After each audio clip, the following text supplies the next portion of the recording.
falhando, vocês, por gentileza, me avisem, tá? Para que aí eu vou tentar outra conexão. E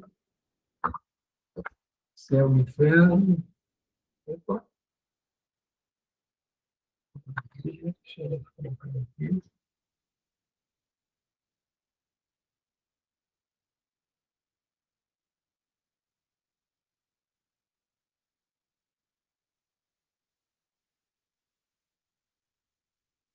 Nós vamos iniciar agora, nós estamos na segunda parte do livro Céu e Inferno, né?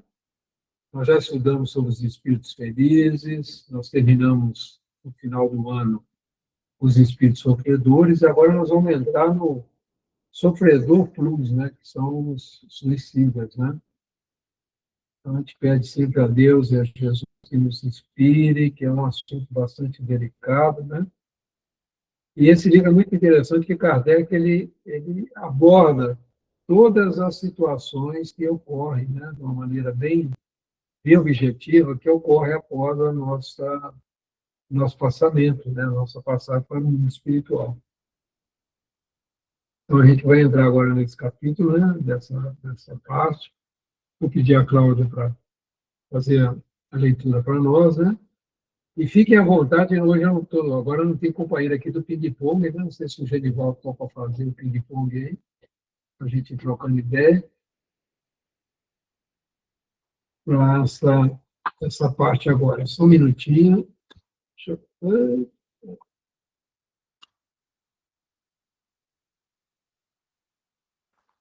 Estou com o mouse aqui, que ele está me dando um banho. Tudo bem. Maravilha. Suicidas. O suicida da Samaritana. Capítulo 5 do Céu e o Inferno, Suicida. O suicida da Samaritana. No dia 7 de abril de 1858, pelas 7 horas da noite, um homem de cerca de 50 anos e bem vestido apresentou-se no estabelecimento da Samaritana, em Paris, e pediu que lhe preparassem um banho. O funcionário que o atendeu, estranhando que após 2 horas o cliente não o chamasse, resolveu entrar em sua cabine para ver se ele estava indisposto. Deparou-se, então, com um horrível espetáculo. O infeliz degolara-se com uma navalha e todo o seu sangue misturava-se à água da banheira. Não podendo ser apurada a sua identidade, o cadáver foi levado para o necrotério. O espírito desse homem, evocado na Sociedade de Paris, 6 dias após sua morte, deu as seguintes respostas. Eu queria comentar assim, você lembra que na terça-feira o Eduardo estava falando comentando sobre o livro Céu e Inferno, que Kardec adotava muito a evocação, né? E isso nas nossas reuniões mediúnicas, nós não temos esse procedimento. A equipe espiritual fica encarregada de trazer os irmãos mais necessitados, ou irmãs, né? E o médium e o dialogador, né, o dirigente da reunião, dá prosseguimento em parceria com o mundo espiritual. Mas Kardec, como estava, na realidade, codificando, né, a doutrina, dando os primeiros passos e tudo, ele fez essa pesquisa, né, essa metodologia para conhecer como que é a situação dos espíritos. Então, a gente poderia também adotar essa técnica, né, em determinadas circunstâncias, a gente fosse fazer estudos, né, mas não é muito, a gente não tem notícia de ser um procedimento usual aqui nos centros espíritas no Brasil. Um comentário. Evocação. Número 1. Resposta do guia do médium. Aguardai, ele está aqui.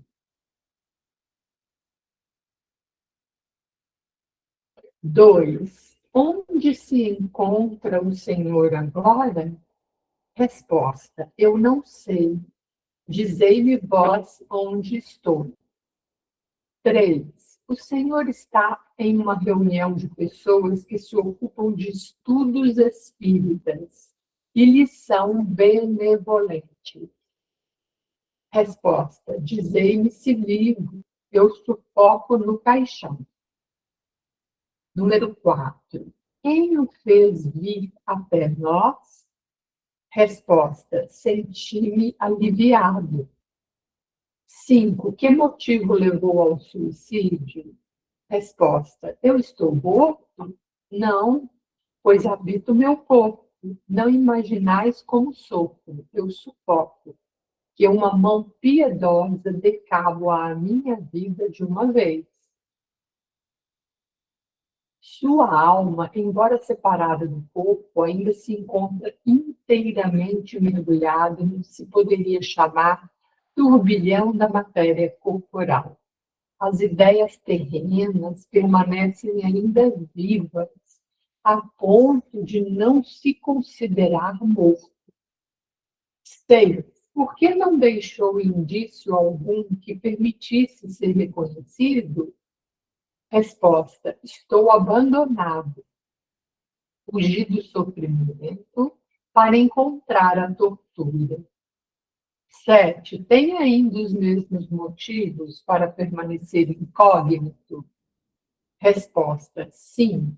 Não enterreis um ferro em brasa na ferida que sangra. 8. Poderia nos dizer seu nome, sua idade, sua profissão?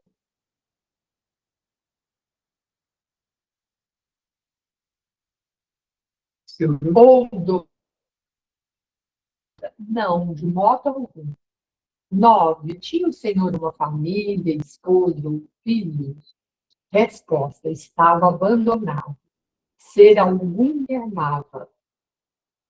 10. Que fez para não ser amado por pessoa alguma? Resposta: quantos existem como eu? Um homem pode viver abandonado no meio da sua família, quando nenhum coração o ama. 11. No momento que cometeu o suicídio, não sentiu qualquer hesitação?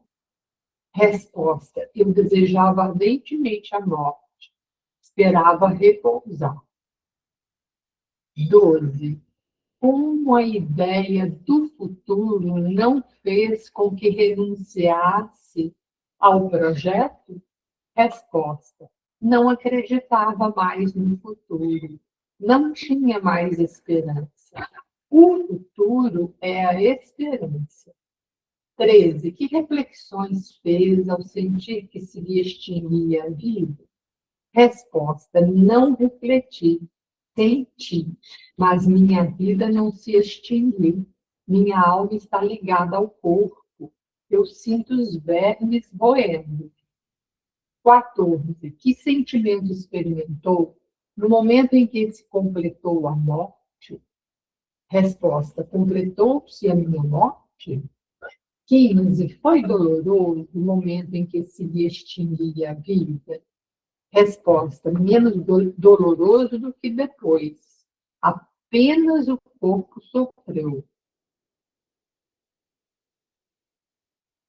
16. Pergunta ao Espírito São Luís: que quer o Espírito dizer quando menciona que o momento da morte foi menos doloroso que depois? Resposta: o espírito se descarregava de um fardo que o oprimia. Ele experimentava a volúpia da dor. 17. Tal estado é sempre consequência do suicídio? Resposta: sim. O espírito do suicida fica ligado ao corpo até o termo da sua vida. A morte natural é a libertação da vida. O suicídio a rompe por completo. 18. Dar-se-á o mesmo das mortes acidentais? ainda que involuntárias, mas que abreviam a duração natural da existência? Resposta: não. O que entendeis por suicídio? O espírito só responde por seus atos. Essa dúvida com relação à realidade da própria morte é muito comum entre as pessoas falecidas há pouco tempo, e principalmente entre aquelas que, durante sua vida, não elevaram a alma acima da matéria. É um fenômeno estranho à primeira vista, mas que se explica muito naturalmente.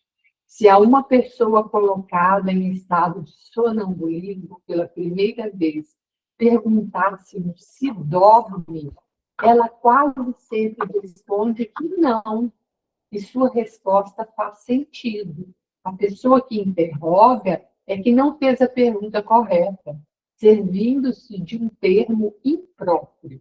Aí tem uma nota de rodapé, número 215, que diz assim: quando o indivíduo é colocado em estado de sonambulismo, enquanto o seu corpo parece dormir, com os olhos fechados, a alma desprendida está ao lado, tudo vendo por meio de seu perispírito.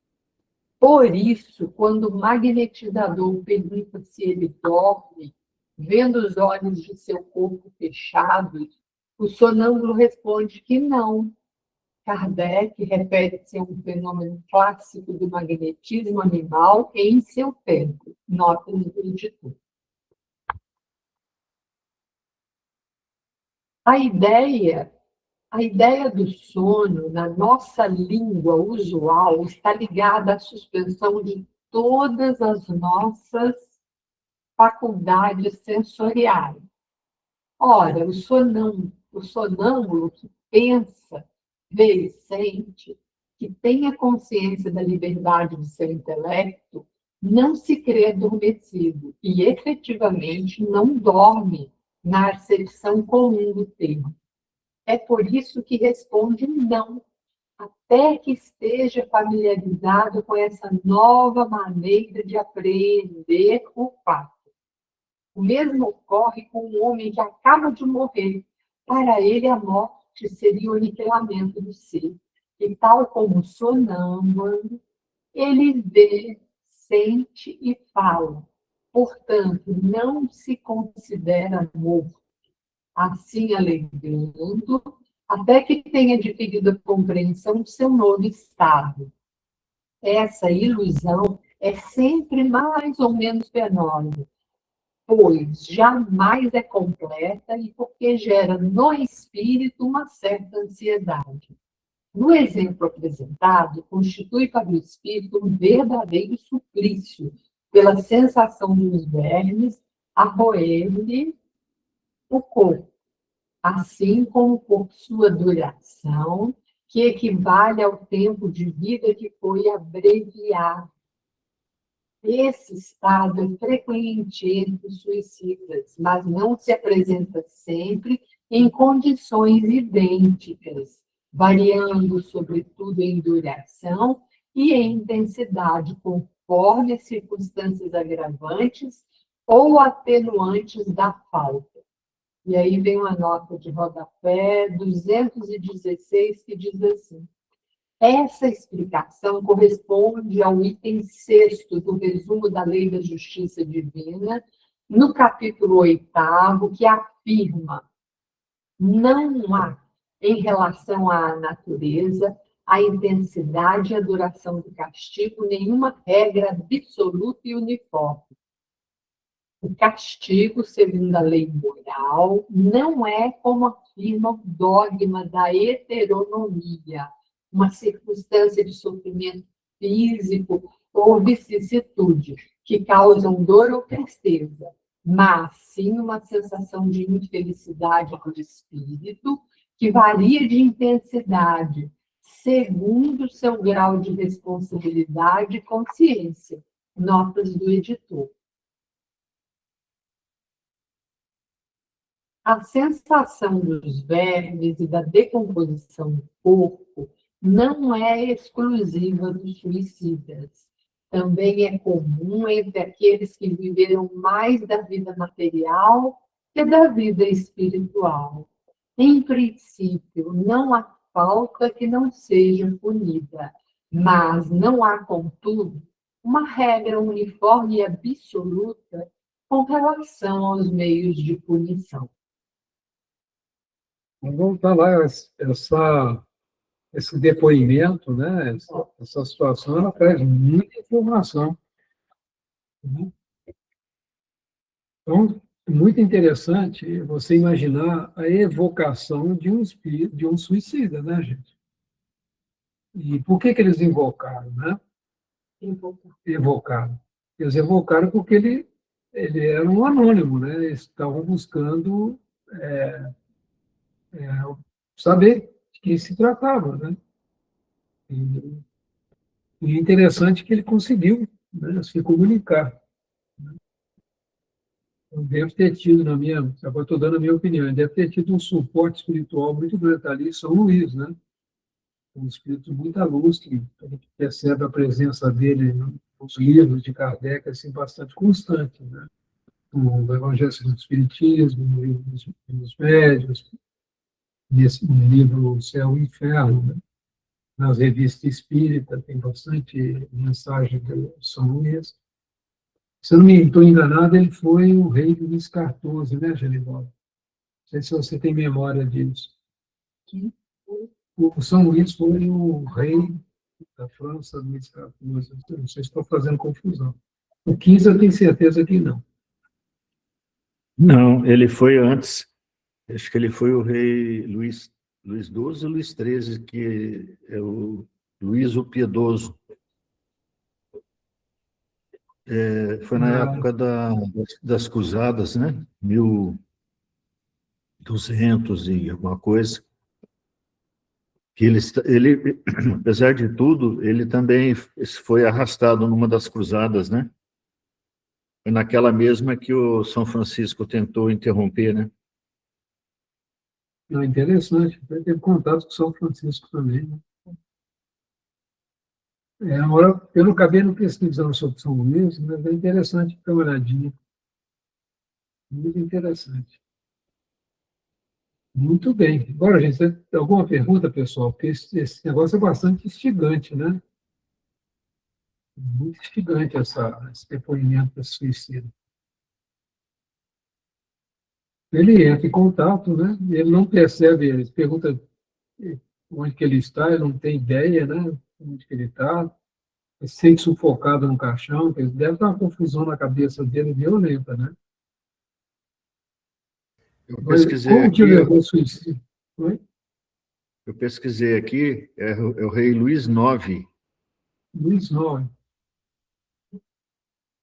Que interessante. Na encarnação em plena Idade Média, né? De um Francisco de Assis dele, né? Apesar de tudo, com esses traços aí de piedade, de um pouco mais ligado ao cuidado, né? Com o povo e tudo mais, foi uma tentativa que o Plano Maior introduziu para ver se conseguia que a humanidade atingisse um outro patamar, né? Mas demorou um pouco mais para acabar acontecendo. Interesses aí, principalmente choques entre Inglaterra e França, arrastaram isso para mais de 300 anos. Aí vai acontecer o renascimento só nos anos 1500, né? Demorou um pouquinho. Demorou bastante, né, gente? A história nossa ela é bem estranha, né?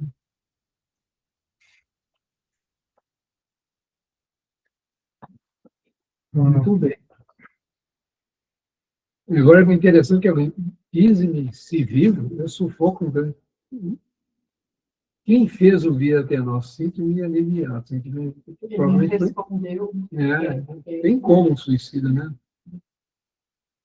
Ele vai colocar, eu estou morto, né? Ele acha que está vivo ainda na carne, né? Tanto sofrimento que ele está tendo. Mas alguém levou ele nessa Provavelmente São Luís, né? Ah, E ele pede com a mão piedosa, dê cabo à minha vida de uma vez. Continua com a ideia de suicídio, mesmo depois de estar passando o perrengue que ele está passando, né?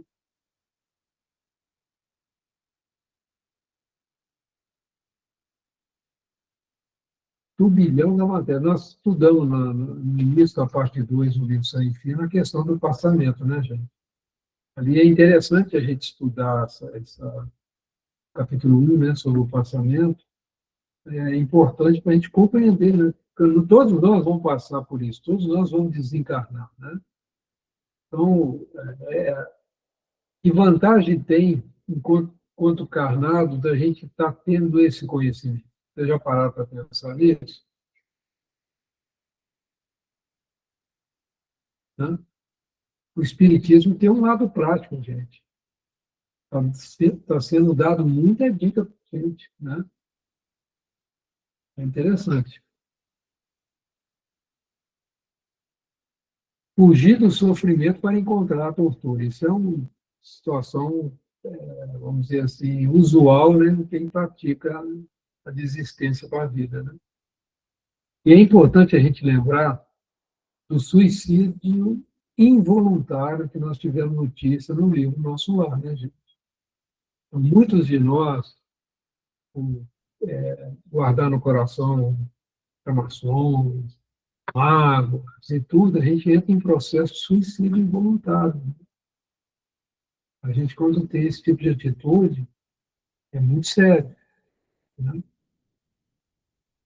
É interessante a gente parar para pensar, porque a gente acaba indo para o mundo espiritual igual o André Luiz, né? Uma situação de suicídio, e é muito difícil.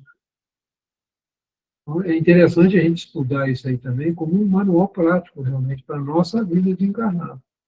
Estou dando a minha opinião, viu, gente? Tem os mesmos motivos para permanecer em corpo? Sim. Não enterreis um ferro em brasa na ferida que sangra. Quer dizer, não quer que ninguém fique sabendo. Tá? Não, de modo algum. Ele não quer que ninguém identifique ele.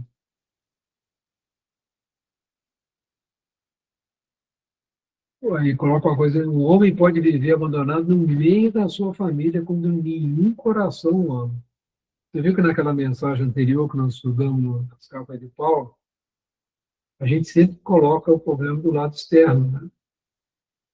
Então, é muito importante a gente ficar atento quando esse tipo de sentimento de abandono é nós mesmos, muitas vezes, que estamos nos abandonando.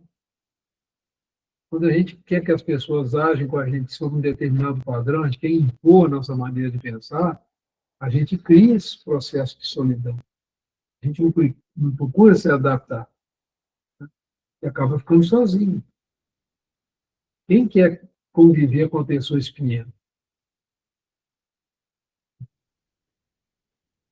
Fica difícil, né? Está o tempo todo com aquela carga pesada, né? Então, é coisas para a gente meditar, né? Estou colocando aqui, gente, muita coisa da minha visão pessoal, tá? Aí eles perguntam para ele, eu senti qualquer hesitação? Ele fala, não, eu desejava ardentemente a morte, esperava repousar. Eu vi algo numa palestra, não me lembro de quem, disse uma coisa importante, o suicida, ele ama a vida, ele só não suporta a dor, que é a dor moral. Não é que ele quer morrer, ele não aguenta a dor, a depressão, a tristeza. Tá? Então, por isso que é muito importante quando a gente perceber que a gente está entrando num processo de revolta, de mágoa, etc. A gente reagir rápido, antes que aquilo tome uma forma enorme e gere uma dor moral de uma maneira que a gente não suporte. Então, isso é muito interessante o que ele coloca aqui para a gente. Eu desejava ardentemente, esperava repousar. Como é importante, gente, as informações que nós estamos tendo aqui, se toda pessoa que tem esse desejo de soubesse as consequências, talvez ajudasse, né?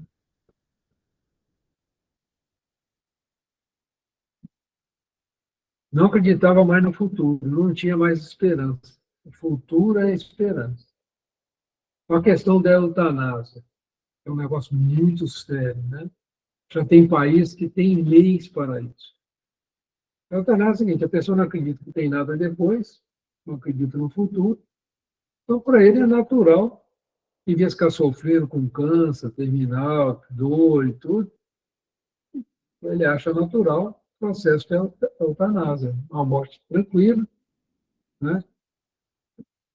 Supervisionada, às vezes a família se reúne em volta, se despede, tem todo aquele processo, e ele fala para o mundo espiritual com um problema muito sério, né? Eu sinto os vermes roendo. A gente, depois que desencarna, não tem corpo físico. Não tem corpo físico, tem um corpo espiritual. E não sente dor, não tem nada disso. Mas por que ele sente? Porque ainda está ligado ao corpo material. Ele se desligou de uma maneira abrupta, né? Isso não teve como romper os laços. Ele ainda tinha bastante energia, né? Vital. Então, não dá para poder diluir essa energia de uma hora para outra. Então, isso cria essa dificuldade, né? Não dá nem para imaginar uma situação dessa, né, gente? Completou a minha morte, né? Fazendo aquilo. Estou morto, poxa, né? Aí ele coloca, ele lembra ali, né, no livro, não, morrer não foi tão doloroso, apenas o corpo sofreu. Agora ele começa a fazer uma diferença entre o corpo e ele. A pergunta anterior, ela foi dolorosa. No momento em que se extinguiu a vida, menos doloroso do que depois. Aí ele começa a fazer a distinção entre o corpo e o espírito, né? O perispírito. Mas é tudo muito confuso para ele, né? Para que a gente percebe aqui. Aí São Luís vem dar uma explicação. O espírito se descarregava de um fardo que oprimia, ele experimentava a volúpia da dor. Tal estado é sempre consequência do suicídio? Sim, o espírito suicida fica ligado ao corpo até o termo da sua vida. A morte natural é a libertação da vida. O suicídio arrompe por completo. Então, feliz daquele que fica velhinho, que vai morrendo devagarinho, né, que vai se desligando, aí um dia acorda, está no mundo espiritual. Teve chance de conversar com seus guias espirituais, de conversar com a sua família, de se preparar, aí vai tranquilo, né? Faz o passamento tranquilo. Mesmo assim, a gente sabe que ainda tem, quando a gente estuda o capítulo 1, né, a gente sabe que ainda tem alguns paracubacos, né? Ainda tem algumas perturbações, mas muito mais tranquilo do que uma situação dessa. Né? Aí ele faz uma pergunta: dá-se o mesmo nas mortes acidentais, ainda que involuntárias, mesmo que abrevie a duração da existência? Aí nós temos que separar. Né? Uma morte acidental, muitas vezes até a gente tem isso no nosso plano reencarnatório, né? Passar por um processo de um acidente, de uma situação como essa, né? Qual é quando a pessoa tem um infarto fulminante, né? Ela morre na hora. Né? Não, quem entender isso para o suicídio? O espírito só responde para os seus atos, ou seja, o suicídio é a decisão da pessoa, um livre-arbítrio. Agora a gente pergunta, por que Deus deixa que a gente cometa isso? Porque a gente não gosta. Você já parou para pensar nisso? Às vezes é permitido a gente cometer um ato de suicídio para a gente aprender as duras penas que não é por aí. Porque Deus sabe que a gente não morre. Né? Você já parou para pensar nisso? Então, Deus não poderia? Não tem caso de pessoa que pula até do terceiro andar, cai e não morre, toma veneno, também não morre, tenta de todo jeito morrer, que não seria útil para ela passar por essa experiência. A espiritualidade consegue atuar e proteger ela para isso. Mas quando essa experiência vai trazer frutos benéficos para o espírito, é permitido. Né? E é interessante que a gente tem notícia que o suicida, ele reencarna e passa pelas mesmas provações para poder ver se ele conseguiu realmente vencer esse desejo suicida. Então, a Ivone Pereira, né, ela foi suicida em outras vidas dela, você vê a luta dela, né, ela saiu muito vitoriosa, deixou livros aí, deixou uma herança para a gente, né, de conhecimento enorme, né, principalmente o livro dela, O Suicida, né, mas ela foi suicida em outras vidas, ela conseguiu vencer e socorrer muitos, né, ela ficava sozinha em casa, atendendo os espíritos. Vale a pena a gente ler sobre essa, essa nossa irmã, né? Ela fez um trabalho tão grande que tem notícia, né? Ela ganhou o direito de visitar qualquer lugar do universo. Ela vai ter 500 anos para viajar pelo universo, visitar onde ela quiser. Pelo grande trabalho que ela fez entre nós, pelo grande testemunho da Ivone. Esse é o Geraldo Lemos, que comenta alguma coisa sobre isso, o Chico comentou comigo. Mas é interessante, né? A gente, quem cai nessa esparrela passa também por essa provação na outra encarnação. Né? Reencarna com problemas de saúde, devido aos, vamos dizer assim, as sequelas, né, do suicídio. É um negócio bem complicado, né? Essa dúvida com relação à realidade da própria morte é muito comum entre as pessoas falecidas há pouco tempo, principalmente entre aquelas que, durante sua vida, não elevaram a alma acima da matéria. Hoje nós estamos vivendo um materialismo muito acentuado, não é, pessoal? Isso é muito ruim, né? Então, uma das tarefas do Espiritismo nosso é de levar essas informações com carinho, com respeito, né, às pessoas, né? E muita gente morre fica lá esperando o julgamento final, né? Fica dormindo. Se a gente lê os livros lá do André Luiz, tem galpões com milhares de almas dormindo. E é interessante que eles comentam, eu não lembro se foi nos Obreiros da Vida Eterna, a pessoa está ali, ele acorda, ele sai me correndo assim, ele fala, deixa, depois a gente acorde, né? Não sei se vocês lembram dessa passagem. Então, assim, eles ficam dormindo, tendo pesadelos, essas coisas, e eles estão dando a guarda eles acordarem. Né? É um tempo deles aí, socorrer, orientar. Então, gente, o materialismo faz um mal danado. E é o único inimigo do que o Espiritismo combate, é o materialismo. Né? Ele não combate os materialistas, ele combate essa tese materialista. Não existe nada. Né? Acabou, morreu, acabou. Isso faz um prejuízo para as pessoas muito grande. Agora eu vim falar de sonambulismo. Interessante. Médium sonambúlico, não é sonambúlico naquele sentido que a pessoa sai andando à noite e tal. Até tem fenômenos desses. Mas é a pessoa ser induzida para que o espírito dela se manifeste plenamente no seu potencial. Sabe que quando nós estamos encarnados, o nosso espírito que viveu muitas e muitas experiências, ele não se manifesta integralmente. Tem algumas, vamos dizer assim, limitações. Mas quando a gente está no processo sonambúlico, é muito comum você se expressar. Às vezes a pessoa fala outras línguas, ele lembra, né, como espírito, mas enquanto ele está na vigília, né, está no modo, vamos dizer assim, do cotidiano, ele não tem. Mas na hora que ele entra no processo, muitas vezes isso é induzido pelo passe, pela hipnose, né? Você quer comentar um pouquinho mais, ou Genivaldo, sobre essa questão do sonambulismo? É gozado que a pessoa não guarda lembrança nenhuma, né?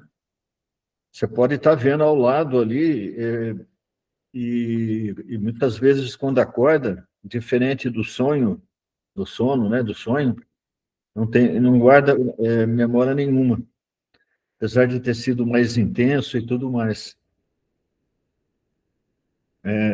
Realmente é um fenômeno à parte, né?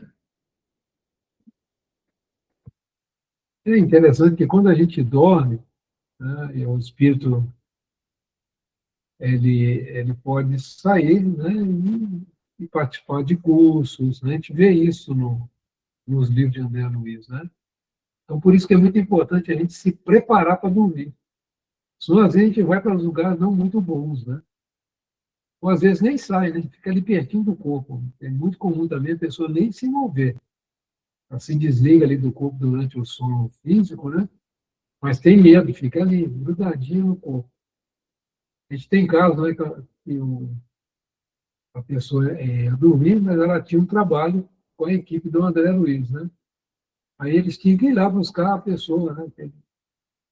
Ele estava completamente perturbado. Né? Não sei se vocês lembram desses casos lá do André Luiz. Não lembro assim, de detalhe agora no momento para comentar. Mas é muito comum isso. Né? A gente, muitas vezes à noite, é convocado para trabalho de auxílio. É um treinamento para a gente, né? Então, quando a gente termina a reunião mediúnica, já tem, continua alguns atendimentos. E a espiritualidade, a equipe espiritual do grupo mediúnico, costuma buscar a gente para que eu trabalhe. E a gente, quando não se prepara, acaba não podendo ir. Né? Perde a oportunidade de aprender mais um pouquinho. Ele brinca, né? A pessoa que interroga é que não fez a pergunta correta. Né? A pessoa, quando pergunta se dorme, quer dizer, para perguntar se dorme, é que não fez a pergunta correta. Aí vamos ver a explicação aqui do Paulo Henrique. Né? Uma informação importante, o Paulo Henrique de Figueiredo, ele é um médico, né, extensivo, ele trabalha no Grupo Mateus, em São Paulo, e ele faz muito, né, conversa muito, faz muita pergunta, tem uma assistência espiritual muito boa. Então, ele conhece bastante de sonambulismo, então, e ele traduziu todas as obras do Mestre para o português. Então, esses comentários que ele faz aqui é de uma pessoa com muita experiência na vivência mediúnica. É muito interessante. Quando o indivíduo é colocado em estado de sonambulismo, quando o seu corpo parece dormir, parece, com os olhos fechados, a alma desprendida está ao lado, tudo vendo, por meio de seu perispírito. Por isso, quando o magnetizador pergunta se ele dorme, vendo os olhos do seu corpo fechado, o sonâmbulo responde que não. Kardec se refere a um fenômeno clássico do magnetismo animal em seu tempo. Kardec coloca em suas obras, que o magnetismo é uma alma gêmea do espiritismo. Então, é muito interessante esse livro, Mesmer, vocês vão encontrar da autoria do Paulo Henrique de Figueiredo, a tradução, né?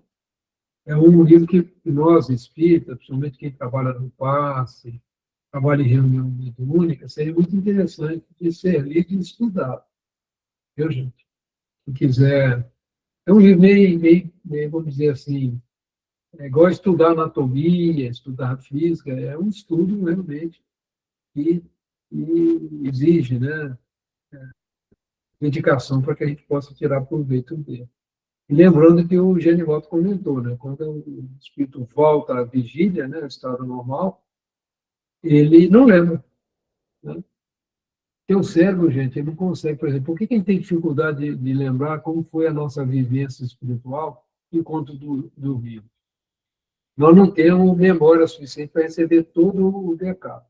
Nós já temos dificuldade de guardar as coisas da vida aqui. Vocês lembram o que vocês almoçaram hoje? Vocês tomaram no café da manhã? Lembram? Eu não lembro direitinho. Né? O que vocês conversaram hoje de manhã? O que vocês conversaram há pouquinho agora à tarde? Lembram? A gente tem dificuldade de guardar até o que acontece durante o dia. Né? Imagina guardar essa vivência espiritual que é muito ampla. Né? O cérebro, o cérebro físico, né? Ele tem limitações. E chama de memória RAM, né? É bem limitado. Nosso HD não cabe muita coisa, não. A gente não pode encher ele também, senão depois não tem lugar para pôr mais nada, né? Então, a natureza é muito sábia. Aí ele vai explicando, né, Ora, o sonâmbulo que pensa, vê e sente, que tem a consciência da liberdade do seu intelecto, não se crê adormecido, efetivamente não dorme na acepção comum do tempo. Por isso que ele responde não. Até que esteja familiarizado com a nova maneira de aprender o fato. O mesmo ocorre com o homem que acaba de morrer. Para ele, a morte seria um aniquilamento seu, materialista. Né? E tal como o sonâmbulo, ele vê, sente e fala por todo mundo. Não se considera morto, assim alegando até que tenha adquirido a compreensão de seu novo estado. Até que a ficha cai, né? Ele fala assim, ninguém morre, né? Mas é um outro tipo de vida, né? Essa ilusão é sempre mais ou menos penosa, pois jamais é completa e porque gera no espírito uma certa ansiedade. Muito comum a gente atender as pessoas na reunião mediúnica e ele está super assustado, né, com as informações que ele está vivo, que está vivendo em outro plano. A gente fica igual o cachorro que caiu no caminhão da mudança, né, no meio da estrada, né? Fica ali. Onde que eu estou, né? É isso, gente. Alguma pergunta, alguma questão que vocês queiram colocar, antes da gente passar para outro caso, né? Mineiro fica feliz de ler esse livro, porque é cheio de causa, né? Como a gente diz no Emílio. Muito legal. Tem uma nota aqui, acho que vale a pena a gente dar uma olhadinha aqui do Paulo. Paulo está tocando um ponto aqui muito importante, capítulo 8, gente, do livro, primeira parte do livro Céu e Inferno, ele é fundamental. Na edição adulterada, eles deram o apelido de Código Penal da Vida Futura. Não tem nada de Código Penal. Não tem nenhum juiz que vai lá usar um Código Penal e vai castigar a gente. Se você fez isso, é 5 anos de prisão. Se você fez aquilo, é 25 anos. Se você fez aquilo, você vai ter pena de morte. Se você fez aquilo, outro, não sei o quê. E nada disso. Na realidade, é você, enquanto você não se arrepende, você continua tendo a perturbação. No momento que você se arrepende e aceita uma nova encarnação, aceita um processo de correção, é você que escolhe. Mas você tem que passar pelas provas? Sim. Se você for um suicida, porque você ficou revoltado, porque você não conseguia ser amado e tudo, você vai passar pela mesma experiência. Se você suicidou porque você teve uma doença grave, você vai tê-la de novo na outra vida, e é você mesmo que vai decidir isso. Como é que você vai saber se você se curou daquela imperfeição? E a gente aprende no capítulo 8 que nós sofremos pelas nossas imperfeições. Se eu sou uma pessoa colérica, estou sempre brigando, sempre arrumando confusão, vou sofrer por causa disso. Não vou. No momento que eu deixo de ser uma pessoa colérica, passo a ser uma pessoa mais pacienciosa, eu não vou criar mais as confusões que eu criava. Eu não passo a não precisar mais. Mas eu vou ter que passar pela experiência para ver se eu não me irrito mais como eu irritava antes. Muito interessante. E é a gente que escolhe. Estou lá no mundo espiritual, sofrendo, né? Aí no momento que eu vejo, me arrependo, e começa o trabalho de expiação, né? De provas e reparação. São os 3 estágios. Né? Primeiro, a gente precisa se arrepender das bobagens que nós fazemos. Né? E aceitar a vontade de mudar.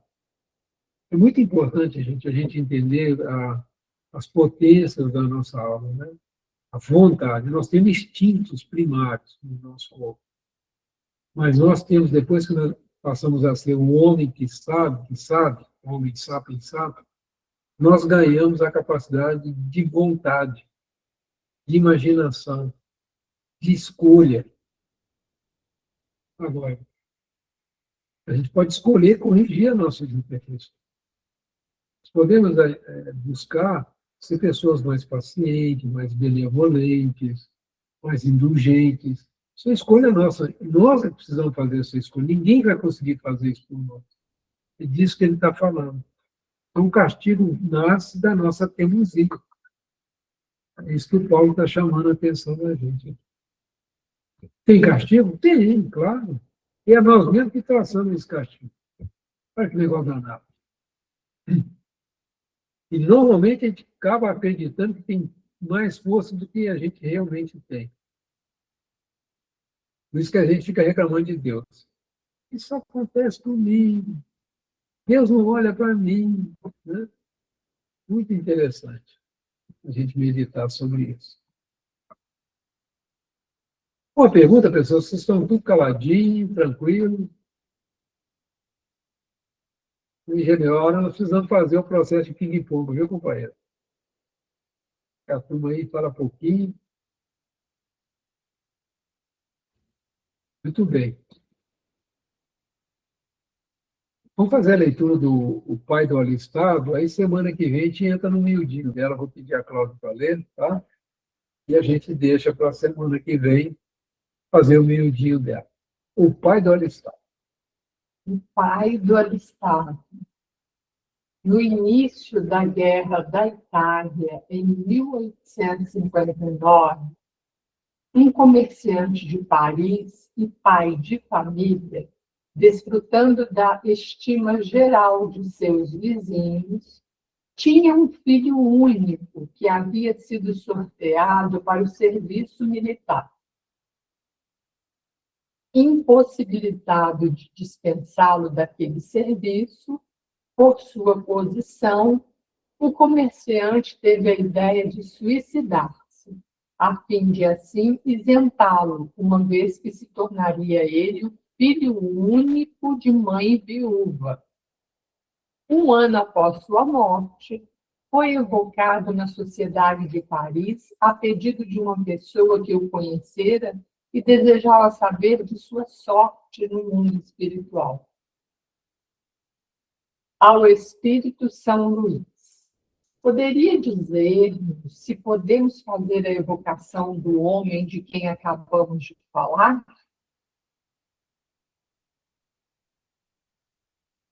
Sim, ele ficará, na verdade, muito alegre, porque se sentirá um pouco consolado. Número 1, evocação.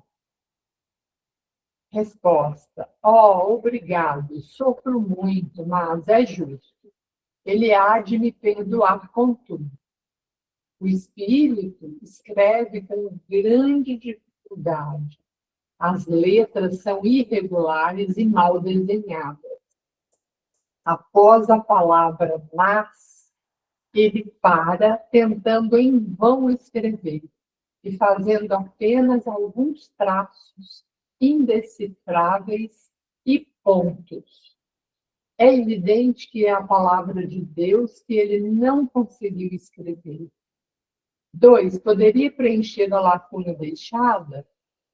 Resposta, sou indigno disso. 3, o Senhor diz que sofre.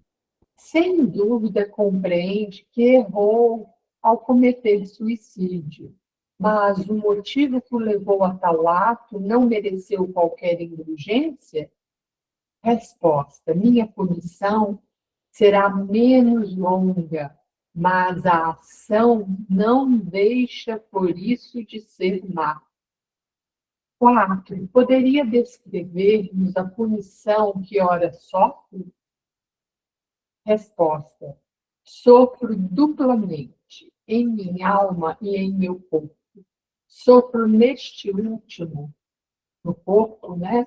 Ainda que não mais o possua, como sofre o amputado no membro que lhe falta. 5.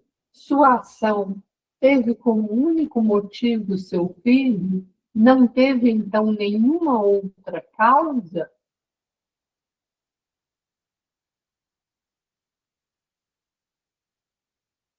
Resposta.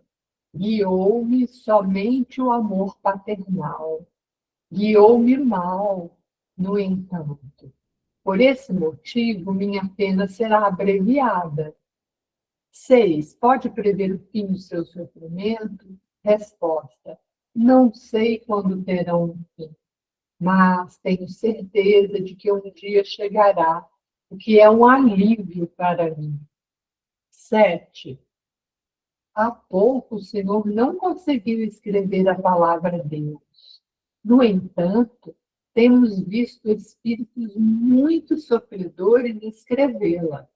Faz isso parte de sua comissão? Resposta: poderia fazê-lo à custa de muita dor de arrependimento. Número 8. Pois bem, faça esses grandes esforços para que consiga escrever. Estamos certos de que lhe será um grande consolo se assim o fizer. O espírito acabou por escrever em letras irregulares, tremidas e muito grossas. Deus é muito bom. Nós estamos muito gratos que o Senhor tenha atendido ao nosso chamado. Vamos pedir a Deus que lhe conceda a sua misericórdia. Resposta: sim, por favor. 10. Ao Espírito São Luís. Poderia dar-nos sua apreciação pessoal sobre o ato praticado pelo Espírito que acabamos de evocar? Resposta: esse Espírito sofre justamente, pois lhe faltou confiança em Deus, que é uma falta sempre merecedora de punição, que seria terrível e muito longa se ele não tivesse como atenuante um motivo louvável, que era o de impedir que seu filho ficasse diante da morte. Deus, que é justo e vê a fundo os corações, não pune senão de acordo com suas obras. Observações. Esse suicídio, à primeira vista, pareceria desculpável, pois poderia ser considerado como um ato de devotamento. De fato, ele o é, mas não completamente. Como disse o Espírito São Luís, a esse homem faltou confiança em Deus. Com sua ação, ele talvez tenha impedido que se cumprisse o destino de seu filho. Primeiro, o pai não tinha certeza de que o filho morreria na guerra. E talvez a carreira pudesse proporcionar a este último a oportunidade de fazer algo útil ao próprio adiantamento. A intenção paterna era boa, sem dúvida, e isso foi levado em conta. A intenção atenua o mal e merece indulgência, mas o mal é sempre o mal. Sem isso, com base em tal pensamento, seriam desculpáveis todas as más ações, até mesmo matar sob pretexto de prestar serviço. Uma mãe que mata seu filho acreditando que o envia direto ao céu é menos culpada porque o fez com boa intenção? Com esse argumento, justificar-seriam todos os crimes cometidos pelo fanatismo cego nas guerras religiosas. Em princípio, o homem não tem o direito de dispor de sua vida, pois esta lhe foi dada com vistas aos deveres que ele deve cumprir na terra, razão porque não a deve abreviar voluntariamente, sob pretexto algum. Como o homem dispõe de livre-arbítrio, ninguém pode impedi-lo de praticar tal ato, mas ele sempre há de sofrer as consequências. O suicídio mais severamente punido é aquele que ocorre por desespero, para livrar-se o homem das misérias da vida.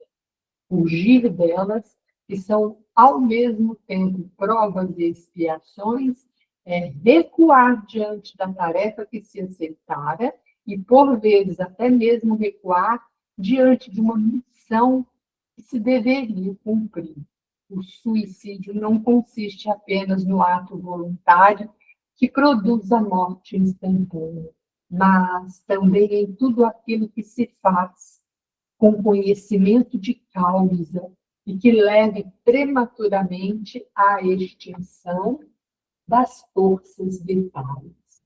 Não se pode classificar como suicídio o devotamento daquele que se expõe a uma morte iminente para salvar seu semelhante.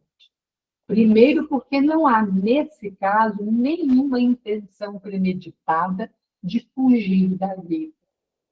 Em segundo lugar, porque não há perigos dos quais a providência não nos possa livrar se a hora de deixarmos a terra não houver chegado.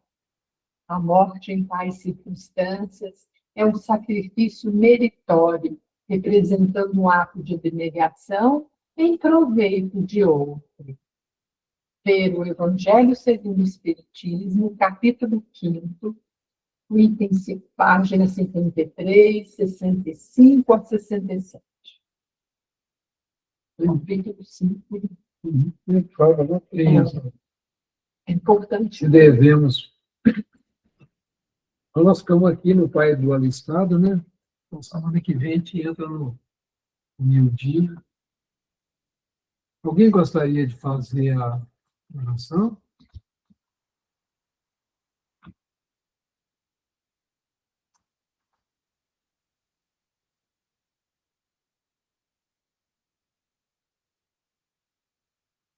Muito bem.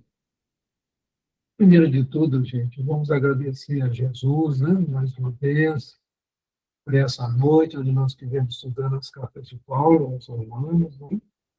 E agora esses depoimentos, né, do Espírito vêm até nós, através de Kardec, trazer seu testemunho. Muito interessante que essa metodologia também foi adotada por André Luiz, né? Também nos livros de Humberto de Campos, nós temos muitos depoimentos dos Espíritos.